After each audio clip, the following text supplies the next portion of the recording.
Does হিটা এটা ভুল রয়েছে, ডাজ হিটা ভুল রয়েছে। ওকে, দেখবে বেশিরভাগ লোকে যে এটা কি এটা, ইজন্ট ইট লাস্টে এই শব্দটা ইউজ করে, ইজন্ট ইট। তারপরে choose the correct word to fill in the blanks. She was lead to the dash before the idol.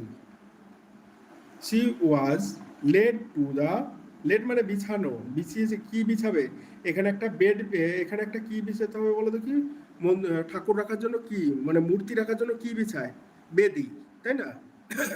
এই প্রশ্নটা মূর্তি রাখার জন্য বেদি দিতে হয় একটা, আইডল মিন্স হচ্ছে মূর্তি, লেড মানে বেদি রাখবে একটা, ঠিক আছে? তাহলে বেদি এখানে মারাত্মক একটা অপশন দিয়ে দিয়েছে, মারাত্মক মানে মারাত্মকই অপশন, যেটা প্রচুর ছেলে মেয়ে এইরকম যদি অপশন দেয়, প্রচুর ছেলে মেয়ে ভুল করে আসবে, প্রচুর ছেলে মেয়ে ভুল করে আসবে।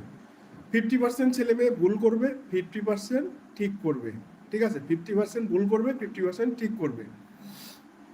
স্পেলিংটা ভেরি ইম্পর্টেন্ট এখানে হলো, এখানে তোমাকে স্পেলিং টেস্টই দিয়েছে অ্যাকচুয়ালি, ঠিক আছে? তো স্পেলিংটা হচ্ছে ভেরি ইম্পর্টেন্ট এখানে। অল্টার, অল্টার এই অপশনটা ঠিক হবে, ALTAR, অল্টার হলো, অল্টার মিন্স হচ্ছে বেদি, ঠিক আছে? আবার অল্টার মানে কি, অল্টার মানে পরিবর্তন, অল্টার মানে পরিবর্তন বা চেঞ্জ, অল্টার মানে পরিবর্তন।